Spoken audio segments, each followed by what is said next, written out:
Hey designer, you're listening to episode 117. In this one, I'm interviewing my clients, Kasey Johnson and Regan Nix, the co-founders of Blue Pencil Collective, a full-service design and architecture firm. We're going to be talking all about scaling your interior design business through building meaningful relationships, those you have with your clients, your team, and your project partners. We cover everything from the client discovery call process and marketing to attract your ideal clients, creating time to build and nurture those meaningful relationships, and also bringing on a new partner to expand the reach of their legacy business that they're in the process of building. This is such a valuable conversation, and I can't wait for you to listen in. Welcome to the Interior Design Business CEO, the only show for designers who are ready to confidently run and grow their businesses without the stress and anxiety. If you're ready to develop a bigger vision for your interior design business, free up your time, and streamline your days for productivity and profit, you're in the right place. I'm Desi Cresswell, an award-winning interior designer and certified life and business coach. I help interior designers just like you stop feeling overwhelmed so they can build profitable businesses they love to run.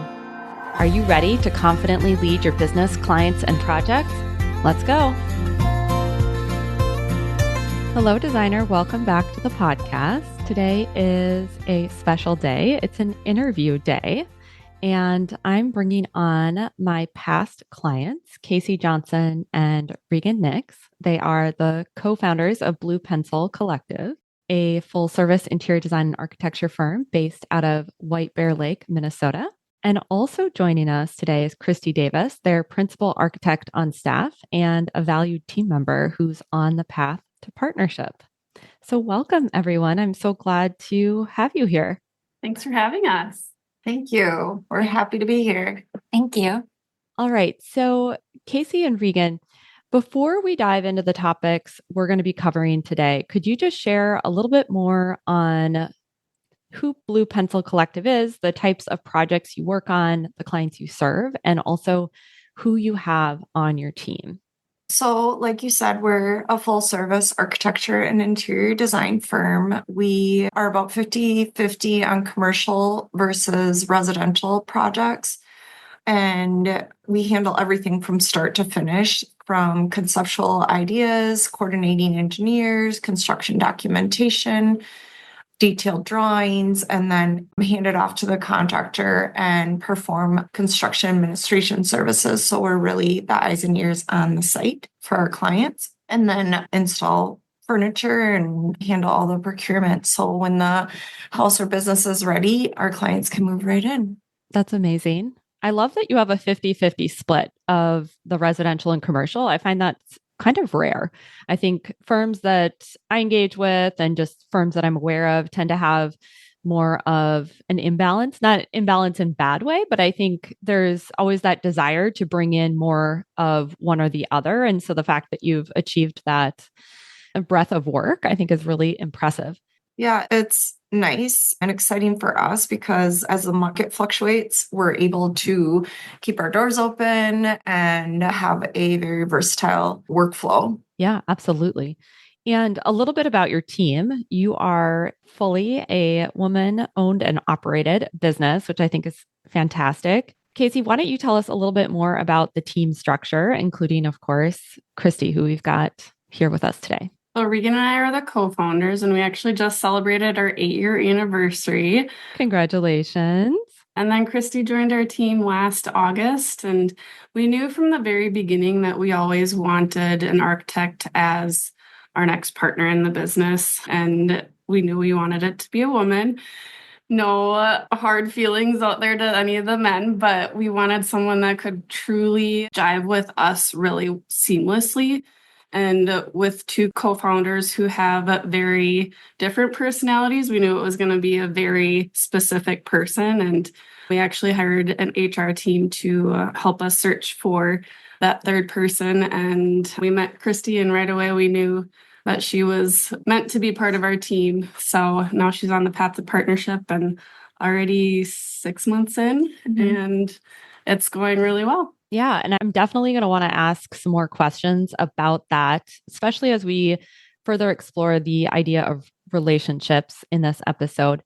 Can you just share a little bit about who else is on the team as well? Yeah, we actually have, like I mentioned, an HR consultant. We also have an ops team member, a drafter, designer, who else? Marketing director. So we try to find all those really key roles that we didn't necessarily see as key roles in the beginning of our business because we thought we could do it all, but we wanted to have the experts in place that really bring that area of our business to the level that we need it to be at.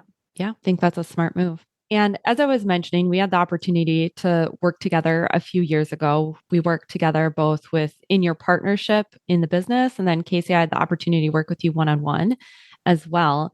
And in the time since we've worked together, the business has grown so much. Your brand has really evolved and gotten so strong. And of course, the ability to serve your clients through the team that you've put together has really expanded as well. I'd love for you to just take a moment and pause. And especially with that 8-year anniversary that you've just had, what's it like to look back at that time when, we initially worked together and even just the growth you've had over those past few years? Oh, wow. It feels like a lifetime, but then again, it feels just like yesterday. And it's just, I don't know. I'm just so proud of us for what we've worked through personally as co-founders and business owners and what we've worked through as business partners. I think you kind of say it best that there's nothing else in this world that tests your fortitude more than parenting and then entrepreneurship. So I think we've made great strides. We've learned a lot, and I feel really good about where we're at. Yeah. I think it shows our true dedication to the business and each other and the support that we get from our family, friends, and other loved ones. And shows that we just have some grit too, that we've made it this far. Yeah, it is not for the faint of heart running your own business. That is the truth. Yeah. So just to give a little bit of an overview of some of the things that we worked on together, just for context, that'll lead us into our conversation. We were looking back collectively over some notes and what we worked on. We did a lot around specific actionable strategies for business goals, including the marketing of the business and operational efficiencies, setting really clear and measurable goals, and working on accountability to those processes. So much, like you touched on, was enhanced communication, both within your own relationship as partners and also within the team. And then also looking at how you were allocating resources to really increase that productivity and the impact that you could have on the business as the whole. I like to also just kind of touch on what were some of the long range impacts then of working on those specific objectives that we set within the coaching partnership. I think number one, for me at least, is whatever we're doing, it's always asking ourselves if this will be a return on investment and worth our time, because our time is the most valuable asset that we have for this business. And then also just looking at who is the best person to do this. Is it best for us to use our skills? Is it the best place for us to be? So I think just being ruthless with who we're giving our time to, what tasks we're doing, and can they be done with someone else? Are they better? Is it better to hand them off than to do them ourselves? And I think as business owners, that's really hard because we have a very specific way we want everything done. But you learn that there's experts in each one of these areas of your business that can really take it over. And if you get the right people on your team who believe in the business as much as you do, it feels really comfortable and natural to hand those tasks over. For sure. And I think a big piece of that is that internal confidence piece in trusting yourselves to know what are the things that are going to produce the ROI, who are the people that I can rely on, trusting yourself and confidently delegating. And that really is like the mindset and emotional resilience piece of growing as leaders, which I've certainly seen you both do, both within our working relationship and just from the sidelines as I've seen you grow over the years. And another big piece of an evolution that I've seen really is the idea of relationships. Of course, the stronger relationship that has really been the foundation of your growth between the two of you as partners. And then also the relationships that you've developed with the people who used to support you in the business and then also execute on projects. And that's, really one of the first things that I want to dive into today is your strong focus on relationships, both with your clients, your trade partners, and really everyone who touches the project to make it a success. And you really see the value in who you connect with and how you connect with them. And you can even see that as soon as you log on to your website, right? It's like that is a core value you've got front and center. And one of the things that I know you all wanted to bring to the podcast was talking about your client discovery call process.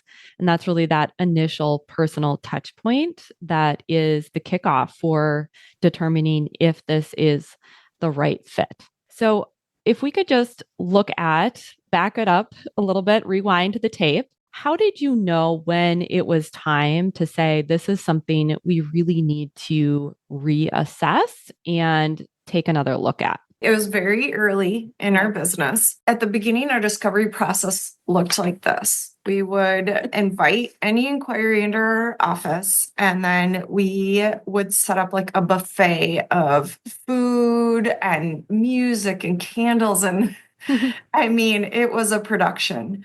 And then we would proceed to give a presentation of basically about a 42-page presentation of what it's like to go through a project like this. What are they going to get? What are the deliverables? It was very intense and probably extremely overwhelming for clients. And not to mention, it was not efficient. So speaking of ROI, and then, that's when we started working with you and we knew something had to change. It wasn't sustainable. It wasn't something that we were going to be able to keep doing that way. And it wasn't productive for either side. Do you want to come? Well, and then we had this really in-depth questionnaire because as we were working on our website, we knew we needed a call to action. So we came up with this questionnaire that I think was like 60 questions, and which was like absolutely ridiculous. But our, I guess, theory behind it was that if clients were serious about hiring us, they would take the time to like answer all of these questions. And people did. That was like the crazy part.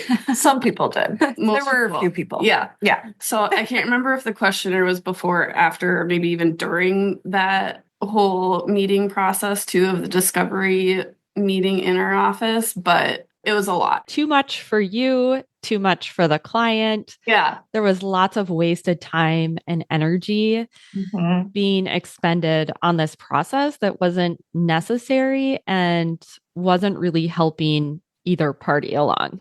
And, now I feel like you have a much more client-centered and efficient and useful process. So can you tell us a little bit more about the specific changes you made to how you assess a client and have that initial call? So we do still have our questionnaire on our website, but now it is only 5 or 6 questions. So it usually gives us a pretty good initial thought of who we're going to meet when we set up our discovery call. So typically, if people don't reach out to us directly, they'll fill out the questionnaire and then we hop on a call for that discovery session. We're actually in the process of redoing it a little bit, tweaking it to make it even more personal than it is right now without adding a ton of time. So it's that constant balance and flux of trying to find the right process. Yeah, I think we're always going to be evolving. And I think that's what small businesses are, is evolution. And we have the 5 questions now, and we're kind of shifting some of the information we were providing in the proposal into the discovery call now. And what we realize is we are very client-centric, but our discovery calls and proposals were still feeling very BPC-centric and us-centric instead of focusing on what are we doing for them, what are we providing for them. And so now we've evolved even further to be more focused on them and how we can elevate this whole architecture and design process for them. And so the discovery call now is really a glimpse at what they need to know to understand the process. And then really it's about just getting to know them personally, putting down the questions, putting down the statistics and the logistics of the project, and just really talking about who they are as people, as human beings, and what makes them passionate and what makes them get out of bed every morning. We want to form that connection from the very first interaction. Yeah. And it sounds like this is really an opportunity for you to understand who they are as people and also assess I don't know, we could call it the vibe of the client, right? I'm curious, you have some questions on your website. I always suggest let's figure out what are some of the deal breaker questions. Let's put those on the website so you can filter out the people you don't want to spend time talking to. And then you get them on your discovery call process. Do you find that is a tight enough filter on the website that once you're talking to them as that personal connection on the discovery call, that you genuinely have good fit clients that you're conversing with and have that connection? Or do you find that there's still some disconnects that you discover? I think there's always disconnects because you just never know, or they never know, like how to describe maybe what the project is until we ask a lot of questions. And I think we found that even if they might say, because one of our questions is, are you a DIYer? How involved do you want to be in the process? Basically trying to kind of gauge that. Do you want to be involved in every single step? Do you trust the process and you just want to be kept in the loop? And that's really important to us because we have a very structured process. And so if you're wanting to, talk on the phone every day with us and go to showrooms together and all of that, we're probably not going to be the right fit for each other. And so that question is very important. But what we find is they might answer thinking that they're the type that want to be involved in every single step of the way. But then when we start talking to them, it comes out their understanding of that was, and our understanding was very different. So it's not always black and white. As nothing is, right? Right. Yeah. And then just a project description. Some people might think that they need this, but then need something totally different when you talk about codes and all of that. Mm-hmm. And budget. That's always another conversation that's a tough conversation, but whether like we align with their budget too, like service wise, and if they have enough money to do the project right now, because that's always a little shocking too, like how much construction like actually costs. And that's something we talk about Right first away. thing Mhm. on that discovery call. We right away want to make sure that their expectation is in line with, what a project of a certain magnitude actually costs. Yeah. And I think that's really another way that you develop the relationship and build the trust is, giving them the information they need to make a really informed decision and make sure that it's a good fit for them as well as it being a good fit for you. And that really is in service of everyone. I think so often designers can be kind of wanting to tiptoe around some of those hard conversations. But I think going back to the idea of relationship building, I mean, relationships require tough conversations. They require the truth. And I think that's a real gift that you're able to give clients in helping them understand what the process is, how it's going to work. And I even think that question around the DIY or hands off is interesting in terms of relationship building and your opportunity to speak to that on the discovery call, right? Because some of the DIY or like, I want to be more hands on or go do these things with you, I think can be coming from some hesitation that might still, as much as we try to, through the marketing process and through our website, to build that trust, establish expertise, I think there can still be that hesitation of like, but are they going to really handle this well? Do I need to have more on the ball kind of conversations with them? Because like, I don't know, this is a big investment for me. Can I trust it? And so, I think that probably shifts for some of your clients as well once you get them on the call, I would assume. Yeah, absolutely. Well, I think there's also just not a lot of other firms that do what we do and have a very strategic process because we brought that process from corporate commercial to residential. So since there's not a lot of other agencies that do that, I think having that structured process really gives them that trust that they need in our team and lets them be hands off, because that's what it's all about. Is the trust. It gives them the peace of mind that it's okay to let go and do what they do and let us do what they hired us for. And gives them a lot of time back too. Yeah. Everyone saves the time, which is just wonderful. Yeah. So what other results have you noticed since making these changes to the form on the website and your discovery call process? I think it's also helping us attract the right clients too, which is maybe another answer to your question about the questionnaire. Is we don't have a whole lot of like no's to it because we are attracting the right clients, and we're about to evolve again with our website and bring it up a notch higher. But we typically attract those really eclectic, very like driven clients because our website is the exact same way. Yeah, our clients definitely tend to be eclectic and very personable. Family is their core. So it's really interesting when you look from client to client, the commonalities between all of them. They're all very similar people. So it's funny how your business, when it becomes really clear that you attract these same people over and over again, just as you would in your personal life. Yeah. And they're experts in their fields. So I think that's where that respect and trust comes back to us. Yeah. And I think that's really been the cohesive brand that you're putting out is that of an expert. And it really comes through, I think, in the way that you talk about your services, the way you contribute to the community, the way the process is run, all of those things. And I think going back to the trust, that's absolutely there. And I'm sure that it's helping with conversion too, in terms of once you actually talk to the clients in the discovery call, the majority are turning into paying clients and ideal clients, which is exactly what you want.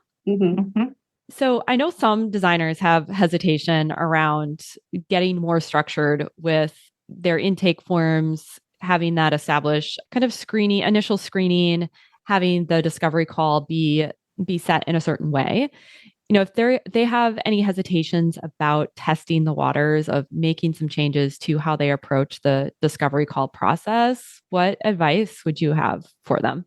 I would say, what's your takeaway? What do you want their takeaway to be? And what do you want your takeaway to be from the conversation outside of a signed deal? Like, how do you want them to feel? How do you want to feel when you walk away from it? And so what needs to happen in order for you to get there? And then structure that process around that. I think it's like a mutual thing too, because you want your client to walk away. Like they were going to want to hire somebody that they trust and like that they want to work with for years. And so that's a really big deal too. And do we want to work with them for years? And do they want to work with us for years? Because it's going to be a relationship that is going to be very important. And it's a lot to entrust us to. And I think it goes back to the value of time too, because even though like once we got our questionnaire right, we saw the number of inquiries maybe going down, but then the quality of the inquiries was much higher. So at the end of the day, it's saving you time and finding your right client. Yeah. So I think that first step is just about authenticity and not being afraid to say, because in the long run, you're going to be better off saying the project that you're conveying to me is, $1 million. It's not 300,000, and here's a referral. Oftentimes we'll say, what you've described to me sounds like a perfect match for this company, firm, designer. And so we'll give a referral and we'll say, should anything change, we're here for you. Let us know how we can help. And oftentimes later in life, like that person might come back as a client when they do have that criteria that aligns best with your business. And there you have it, the seeds of relationships yet again. Authenticity, honesty. You're not just taking any project and being transparent with everybody. And I think it's interesting to think about too, of like, Christy, what you were saying about, do we want to work with them for years to come? Do they want to work with us for years to come? And thinking about also what Regan was saying about how the relationship feels. And fast forwarding to the end of a successfully completed project, looking at what does that relationship look like? What does it feel like? How do those interactions take place? And using that as a vision of where you want the project to end up, and being able to use that almost as a way to work backwards then and say, if that's where the project ends up, is this the relationship we have? How did it start? What did those initial interactions look like? How did we speak to each other? What types of information did we ask for? What did we share about ourselves personally? And could be something that could be an interesting exercise for designers to go through, right? Because the way you want the relationship to end up could be very different from, I mean, of course, everyone wants a happy client and a nice project at the end, but like the tone or the formality or the informality of a relationship can really vary depending on the leader of the business. And I think could be something interesting for everyone listening to explore. Now, we've talked a lot about relationships and beginning those relationships through the discovery call process. So now what I want to talk about just is relationships more on the whole, because building meaningful business relationships is definitely a core tenet in your business. And I'd love for you to speak to that a little bit more, just telling me and the listeners, what do you mean by building meaningful relationships and really why it is so important to your success as a design firm? For us, I think, we do see our clients as family. We truly do. And we are with them, like Christy said, for years on end. I mean, on most of our projects, residential, I should say, are anywhere from 2 to 3 years or longer even. And then our commercial projects, are anywhere from 6 months to a year. So you're spending a lot of time with these people. So just building the formality of trust and experience is the best foundation. But when we end a project, we always say we want to be going on family vacations together. And a perfect example of that is a project we just finished with a client, and we were their first guests, and we went down to Sioux Falls and put on all our PJs and sat in their new living room with them and drank wine and talked about all the ups and downs of the project and just how that relationship grew so strong outside of the project itself. And we see ourselves, being lifelong friends with these clients. And that's something that we really pride ourselves on, because it wasn't just this one client. Pretty much all our clients, we end with that type of a relationship. And that's ultimately what drives us every day. And it's also the relationships with, others in the industry, our industry partners. There's a much bigger extension to the team than just us. It's everybody that's touching the project, which is a lot of people in the end. So having that foundation of trust and respect with them too is really important in the success of the project. It's a small industry. Yeah. And so having those great connections, like, we can support each other. Mm-hmm. And that's invaluable. Those networking connections and those partners are just so imperative. Mm-hmm. Especially with like contractors, like working together, and that's really important. Mm-hmm. You have to be able to problem solve together, and because nothing ever look at each other as a team.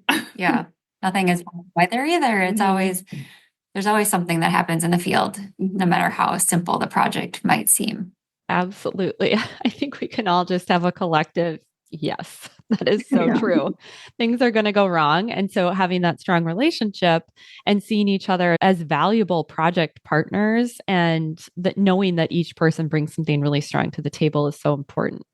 One of the things I'm curious about is, do you see building relationships as part of your business development process or your marketing as well?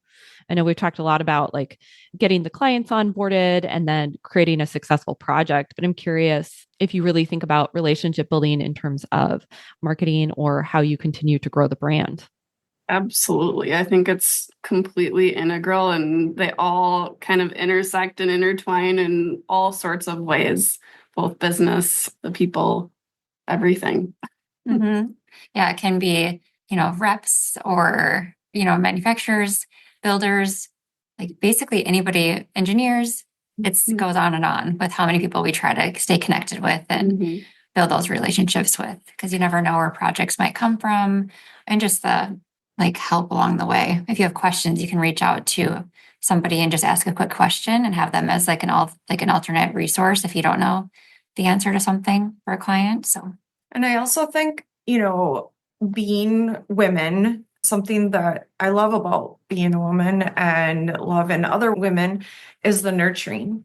So we're innately, I think, made to nurture one another and to nurture relationships, to nurture, anyone that comes into our circle. That's just who we are as human beings and as women, especially. And so I think it's just in our genes that when we connect with someone, it's like we want to nurture that right away. We want to really be fulfilled by that relationship, and we want the relationship itself to be fulfilling. And so I think it's just a very authentic way of who we are, and then just making a business out of it. Yeah, I think that's so true. When I think about some of the most fulfilling moments of my own business, it's working with the clients, it's working with collaborations for my peers who support the same clientele.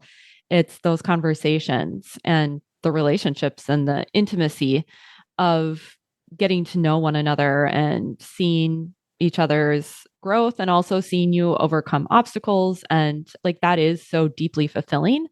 And I also think it's interesting though, I would say a lot of people would say that's true, right? Especially in a woman-centered field such as interior design. We do value relationships. And I also think it can be difficult for busy designers to make the time to build those relationships, right? I think we all think, yes, it's important and it's something I want, and they're valuable to the business, they're valuable to the client. And it can be hard to say, I'm going to take time to do this. So I'd love to know what you have to say about that, how you intentionally create space for relationship building, and how it is just a natural part of your cadence. I think it's finding the people who are aligned with us and then focusing on those. Not everybody's gonna be our vibe. They're not gonna be in our tribe.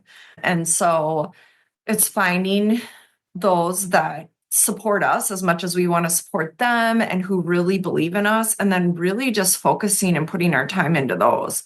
And then the ones that, maybe just aren't aligned with us and our values and the way our personalities are, it can be anything, we're not spending as much time in that area. So, or with those people. So it's just being really clear about who you're going to nurture and who you feel comfortable with. And, that's something that takes a while too, because you want everybody to like you, and you want to go to everything, go to every event. Yeah. But if you can be really succinct about, I love being in the presence of this builder. I love being in the presence of this client or this team. And so then you just really focus on that and put your efforts and energy there. And we're trying to figure that out too, how we're going to nurture people and how to make it simple and fun, and getting to know them on a deeper level and not just talking about business all the time. And it needs to be exciting too. Mm-hmm. Yeah. Something everybody wants to do together. And yeah. I think one thing we have realized too is we really like more of those one-on-ones or group activities together versus going to large events. Not that those aren't fun or valuable, but we're finding a deeper connection when we can connect on more of a personal setting. And, and there's different ways of doing it. Maybe you spend all day, it's all how you organize your calendars too. Maybe Tuesdays are networking days. So those are the days you're going to go out and you're going to do 5 back-to-back coffee meetings or whatever it is with your people. And you're going to do it once a month or once a quarter. And so you can kind of just move right through it, and you're making sure that you're connecting with those people that are in your circle. Mm-hmm. Yeah, I think that specificity around the types of relationships you want to build and how you want to build them, how much time you have to dedicate to building those relationships, it's all really supportive. Because I think sometimes, we can we can operate in silos of our business. And of course, you have a larger team at this point. But I think, when you're first starting out, or if you're having remote employees, it can feel like you, yourself, and you think, well, I want to go build these relationships. I wish I had a contractor I could call on for this particular type of project or whatever it is. And without putting some structure around it, supportive structure, not like constrictive, but it could feel really daunting and like something you have to do all the time, or you think you have to do, like you have to go to the huge industry events. That's the only way to build these relationships, when really you want to make those one-on-one connections. And so I think that's so much about knowing yourself and trusting yourself, again, as the leader of the business, is to say, this is the way I like to build relationships. There are other people out there who want to build relationships with me in this way. And I'm sorry, Kasey, you said too, like something that you find fun, that you want to do. I think so often we think, we have to build relationships in a certain way, and we have it be this prescriptive approach that's like something you have no interest in doing. You're like, I don't want to go to those things, but I have to. So then, of course, we never make the time and don't actually build those relationships. I think those are all really insightful tips you just gave. So we also talked a little bit there about team. So I want to transition to team a little bit, and your partnership in general. So, of course, the relationship between the two of you, and now moving into the three of you, so important. And I know during our coaching, we really worked on enhancing that communication and understanding whose strengths were best suited to different roles in the business. How do you continue to, let's start with, nurture the relationship that exists between you, Regan, and you, Kasey. And then we'll talk about bringing Christy into the fold as well. I think part of it is like our weekly check-ins. We are pretty adamant on always touching base on a weekly basis, both personally and professionally. So I think having that one-on-one time together really helps keep us on the same page and the business on the same page. And I think we've just learned in the 8 years that we've been together how to work together. Mm-hmm. And when one of us might need space, when one of us might need, extra time or whatever it is, it is like a marriage, or harder, maybe even than a marriage.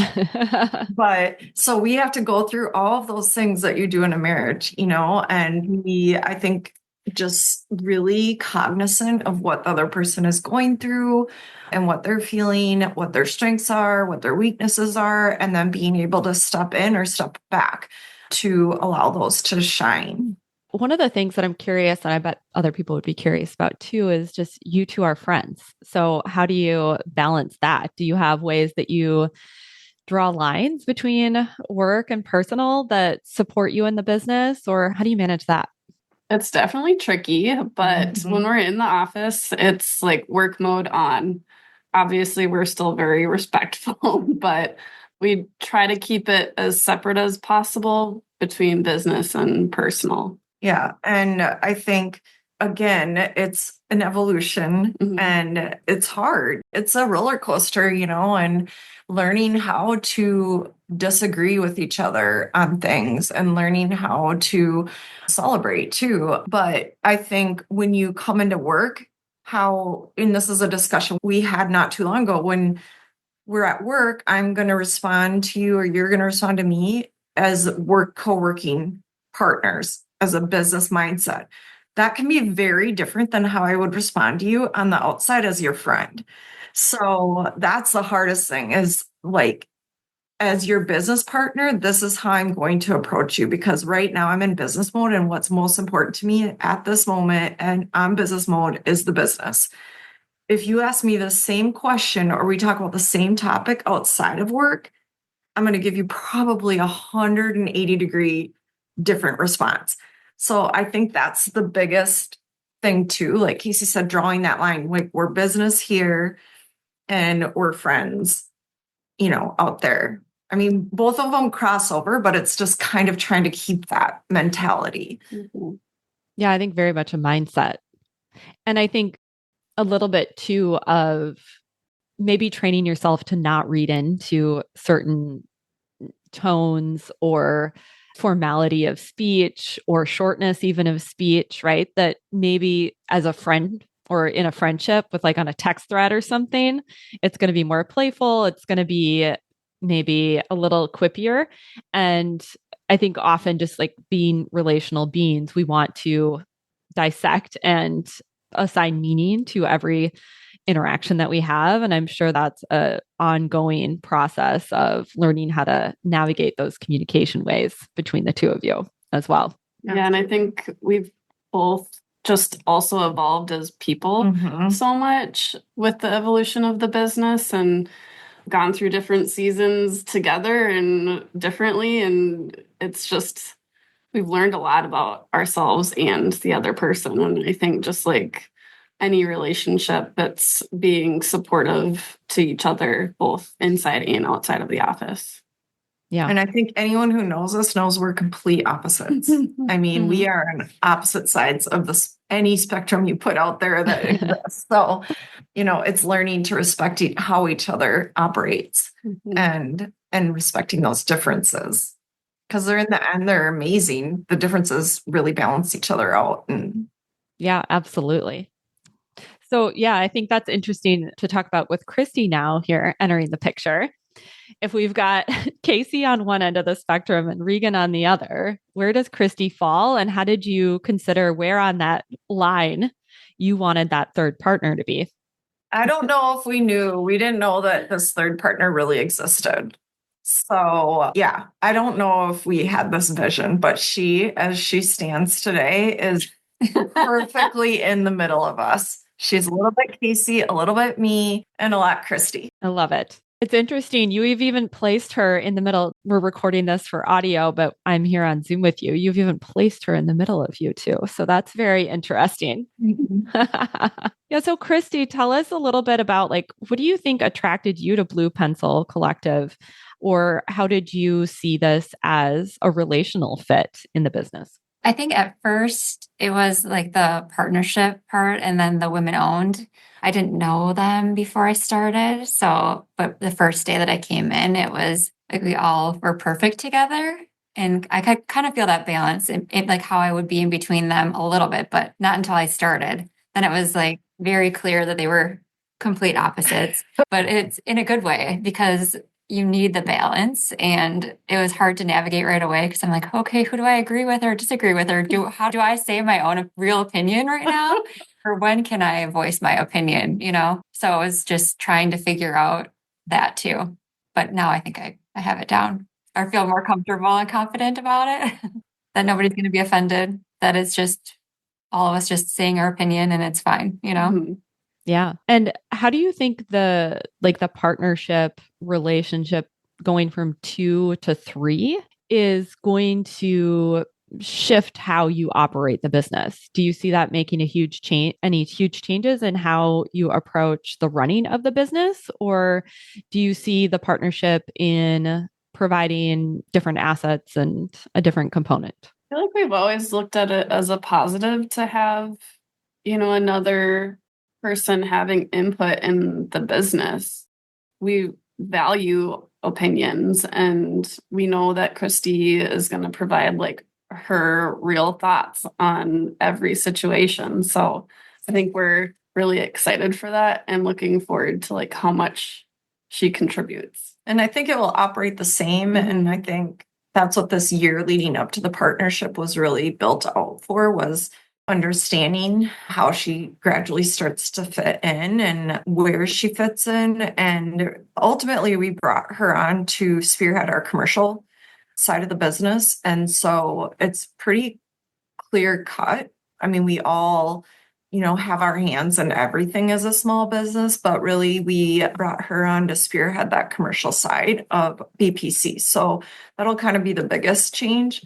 But other than that, besides just standard evolution of better processes, more efficiency and all of that, and then just having another expert in our office on our team here with us just validates what we do in our work all the more. We want everything about BPC to be scalable. So ultimately, like nothing should really change as far as operations of it. It's just getting a little bit bigger for the better. Yeah.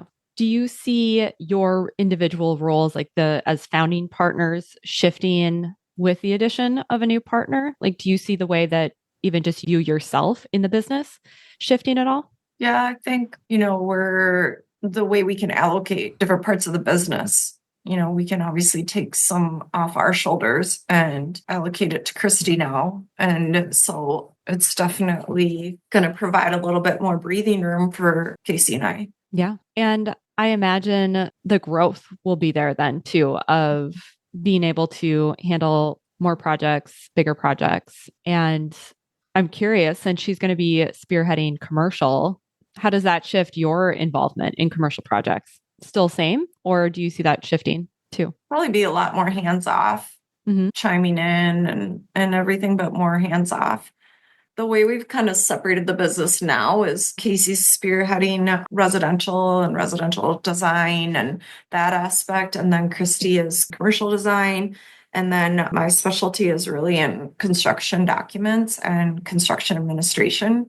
So at a really high level, that's how we've divided it. But, like I said before, we all have our hands kind of a little bit in everything. And I think you've given just some insight too into how comprehensive your team has become. I think it'd be interesting for any listeners to just go check out your website. Of course, the website's just fun. I love how you've got the video on there. And I know you said you've got some changes maybe underway too. So that'll be fun to check out. But the breadth of the services that you're able to offer within the scope of your team is just really cohesive and such an asset to any client who wants to work with you. And I think could be interesting for others to see. Yeah. And I think we all came from like the large architecture, global architecture and interior design firms. And in those firms at that scale, you typically have a team of, anywhere from 5 to 10, depending on how big the project is. And everybody's working together on that project. And you'll have project managers, architects, interior designers, and you're not really segregated into this designer is going to do this, the architect's going to do this. You're all working cohesively on all aspects of that design of that project. And so we really took that whole process and we copied it almost verbatim, but it's just so the delivery is the same. It's just in a more personal setting. So that's how we're able to do all of it in a small business, is because that's how we were taught. That's what we know. And for us, it's comfort. And people might not really realize that when they're like working with a large firm, that you have like a small team, and we're just like that small team just by ourselves instead of being part of a large firm. Yeah. Such an incredible asset. So when we began this, we went with the theme of relationships, and we've talked about the relationship with the client discovery process from the very get-go of the client journey. We've talked about building out your team and the relationships, building those relationships with trade partners and your clients. Is there anything that you for sure wanted to bring to this conversation today that we haven't touched on yet? I think we would just say to anyone that's opening a business or is in the thick of a business the biggest thing I've learned through business is everything you touch and do should be in the mindset of, could I sell this business? And is this scalable? So I guess it depends on what you want your business to do. But if you're building a business that you want to be a legacy and live on past your involvement, those are questions that we ask ourselves whenever we're doing anything. Is it scalable? Is it sellable? Does it bring value? Yeah, those are great questions. And I think for me, one of the biggest learning lessons, and I've said this in other interviews too, is just being fearless. Because I am such like a type A personality, I think I was so afraid of failure that it would hold me back. So I think, just letting go of that, and kind of like your website said too, Desi, is like take a gamble on yourself, and you just have to go for it. Not think about it so much. Yeah, because you're totally smart, you're capable, and you'll figure it out. Yep. Christy, did you have anything you wanted to add? I think we all say like, you shouldn't be comfortable. So I think that's a good one, to just learning and growing isn't always going to be comfortable. And you should just keep doing that, because it's only going to get you somewhere else and bring you to something bigger, out of your comfort zone. Absolutely. 100% agree with that one.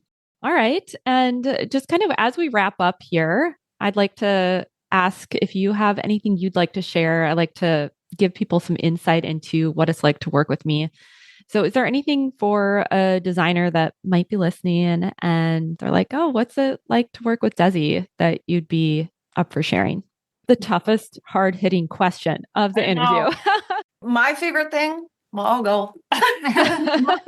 My favorite thing that I think is, I mean, I don't know if you know anyone else that does what you do, but you're the only one that I've ever known that really combines that sort of therapeutic aspect, the psychology and mental well-being with the business structure.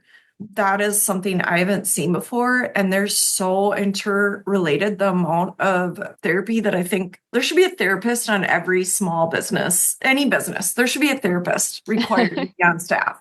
Yeah. And so I don't know how much people realize that, and they start working with you. And a lot of the things that seem like they were business issues or concerns or good things or bad might have been coming from a personal place. And when you can conquer that, the business part just falls into place. So I think you having not only the interior design background, but then incorporating it with the psychology and business mind is, I think it's just super unique. And you genuinely care about the people you work with and their businesses. And I think that was really apparent from the very beginning. Oh, well, thank you. That is true. I appreciate that so much.